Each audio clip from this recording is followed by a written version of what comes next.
What's up YouTube, it's your boy RJ and I'm back with another video. Now we are reacting to Spider-Man vs. Spider-Man, who will win in a fight. Now this is the Tobey Spider-Man versus Andrew Garfield Spider-Man. Now honestly I don't even know why this is a discussion, because Tobey Spider-Man will beat the out of Andrew Spider-Man. That ain't even a discussion, bro. Like Andrew Spider-Man, I would say he has smarts over Tobey. I would say he's a bit smarter than Tobey probably, and I would say maybe I don't know. It's hard because you gotta really break down a lot of scenes. But really, he ain't stronger than Tobey.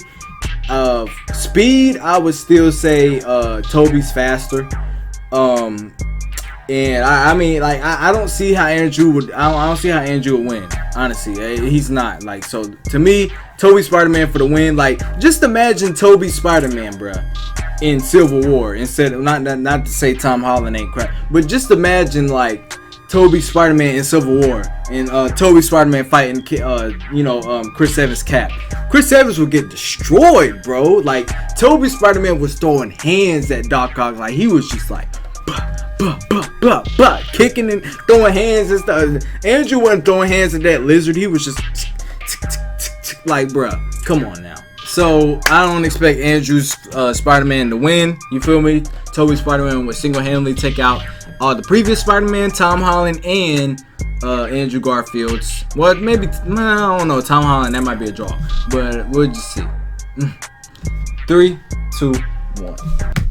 Welcome back to another versus matchup on the Gubz channel. But why am I even saying welcome? Because who the hell watches this BS? Well, we're talking about Marvel's Tom Holland. These versus matches are to decide who would win in a fight, not who is the better incarnation or better actor. So in my last versus match with Quicksilver versus the Quicksilver, I didn't say that X-Men's was better, but rather their portrayal of the character would easily annihilate the Avengers character. Anyways, on to today's topic. In honor of the Civil War movie coming out and Tom Holland's new Spider-Man set to debut, it's about time we decide who Spider-Man would win in a fight. Tobey Maguire's Webhead versus Andrew Garfield's Wallcrawler. In this episode, we will be analyzing each Spider-Man's endurance, strength, intellect, agility, and speed/spider sense. Okay, believe it or not, this is actually my second time recording this. But I don't know, man. Tobey Spider Sense, he got section and my research. Green Goblin sprayed him point blank range. Going in the particular order as earlier stated. With that intro out of the way, let's do this. Point blank range with sleeping gas. Both Peter Parkers possess remarkable IQ levels, but one clearly stood out. In the original Spider-Man trilogy, Tobey Maguire showed how he was the top of his class, and the films established him adapting his smarts to a battlefield, as shown through the Venom symbiote's destruction in Spider-Man 3. However, in the Amazing Spider-Man series, Andrew Garfield does so as well, but is illustrated to far exceed Maguire in the smarts section. In the first Amazing Spider-Man, when Peter Parker is making his web shooters, it lets the audience know how Garfield can adapt his school smarts to a superhero business. Even though in Spider-Man 3, Maguire does use his smarts to defeat Venom, any average Joe could have figured that out. He knew to do that because earlier in the film he witnessed firsthand how to defeat the symbiote, as shown when he was stripping off the parasite. So this incarnation of Peter Parker lacks the ability on adapting things from school to real problems. To further who wins this, Andrew Garfield not only built his own he's smarter, but also solved how to make them immune to Electro's electricity. Now, of course, with the help of Gwen Stacy, but you see Peter in The Amazing Spider-Man 2 actually trying to modify them through a montage. Andrew Garfield's Spider-Man takes the intellect round. He's smarter. Endurance. Spider-Man is well known to be super flexible for his acrobatic flips and spins, but how much can he take? While both Peter Parkers possess superhuman-like durability, Tobey Maguire's Spidey proves to be more rocky, as his body can withstand much more than that of Andrew Garfield's. As shown throughout The Amazing Spider-Man 2, Garfield's Peter Parker withstands the pain of Electro's electricity. The way we can scale Electro's strength is in volts. Though we aren't explicitly given any details to what his average power is, we are given clues. As shown here where he gets off the ground, his battery bar seems to be gauging near 50%, from which we can assume is his power level. Over 9,000! No, actually it's about 8,440.6 volts, as shown here when the bar is half full. While this does sound extremely painful, there have been a few actual real people who are able to withstand about this much. According to experienceproject.com, you can actually walk away from it without a scar, even without superpowers. Links for these sources are also in the description, by the way. The article goes on to say that the only ramifications are muscle soreness. So, Gubz, how does weak sauce Maguire stand up against this, huh, Gubz? Well, actually, pretty well. Maguire's Parker took a grenade to the face. Boom! And no, not just any kind of grenade, but goblin grenades. You know, the ones that disintegrate people? Like 4 feet away?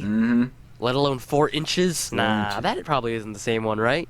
Well, even if it wasn't, grenades are known to blow off your head. And in Spider-Man 3, while Harry did survive the blast, it left a scar on his face, a pretty gnarly one at that. And Maguire just walked out unscathed like nothing happened. Even so, comparing a grenade to electricity is like comparing apples to oranges. But I'm gonna have to give this one to Tobey Maguire. So the speed section is not necessarily how fast one can throw a punch or how fast one can run, but rather how fast one can spider sense. Yes, that is. I think Andrew might take this. Please don't question it. Throughout the original Spider-Man trilogy, Tobey Maguire's spider sense has proven to be far more a liability than a benefit. In Spider-Man 1, as said earlier, he gets demolished by the Green Goblin with a jump scare and grenade to the face, and this continues throughout the series, as seen with Dr. Octopus and Venom, whereas Garfield has dodged lightning. This is very impressive, as he literally saw things that traveled at the speed of light before it even touched him. That is almost an unfathomable speed. Strength. Now, this was not as difficult as the endurance section, but there won't be exact numbers here, maybe rather just common sense. Toby's. So in The Amazing Spider-Man 2, before the first encounter with Electro and Spider-Man, Garfield saved a cop from a flying car by simply raising it in the air. Now, cop cars are usually around, you know, a little like 3,000 pounds, which is no joke. I mean, that's pretty beefy, but he did that with ease. So what is his strongest at maximum effort? Well, that's when we travel to Gwen Stacy's death scene. Rip. Surely Garfield would be at his maximum effort if the love of his life was about to die. So here we see that Harry Osborn's Green Goblin is actually able to pin Garfield down and allow Stacy to fall to her death in time. Many may ask, well, why didn't Spider-Man see that coming? But the real question is, how strong is that foot? I mean, damn. I know, right? I mean, we saw Parker lift a police car which weighs 3,000 pounds not too long ago, like it was a Twinkie, but now he is pinned. This suggests that Goblin has so much power in his suit that would make his foot weigh more than 3,000 pounds. Okay, so let's go off a little hypothesis here. So just guesstimating Garfield's expression when he lifted the cop car, he was able to say, "Glad you aren't one of those cops who's riding a horse." Claiming this with the tone that he had, he basically was smiling underneath, and this implies that it took like no effort at all. I'm assuming this took about 5% effort out of him. So to find his 100% effort, we have to multiply the weight of the car by 20. That would mean Harry's foot was a little over a whopping 60,000 pounds. Holy But this still compares nothing to Tobey Maguire. Maguire was able to stop a 240-ton train that's 480,000 pounds. They did a callback in a little Spider-Man over Homecoming. 30 seconds, which is literally impossible. Well, for a human, of course. But then again, he is super... never mind. Just get on with the show. You could take my assumption and hypothesis with a grain of salt, but the clear winner in brute strength is Tobey Maguire. Yeah. Okay, so Spider-Man Homecoming is overrated to me anyway. Agility, more specifically flexibility, maybe a tougher section to decide. I feel that someone is going to mark me down for misusing the word agility, for it referring to flips and spins rather than speed. But no one really watches this, so, you know, I'm good. Nah, but trust me, speed goes better with the spider sense section, for obvious reasons. Anyways, so which Spider-Man is more flexible? Well, I'm going to start off by saying this. I think Andrews might have that can be very deceiving. If you didn't get that, then let me elaborate. Comparing the two side by side, who looks more flexible? Andrew. Garfield, right? Yeah. Right. But is he really more flexible than Maguire?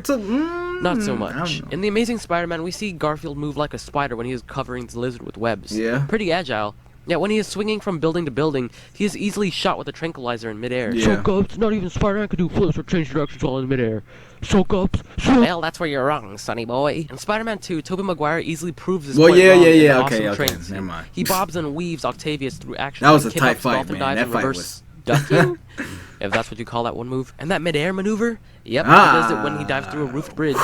Just because Andrew Garfield is tall and slim and Tobey is more pudgy doesn't mean the Amazing Spider-Man is more flexible than the original. Tobey Maguire's webhead takes the agility round.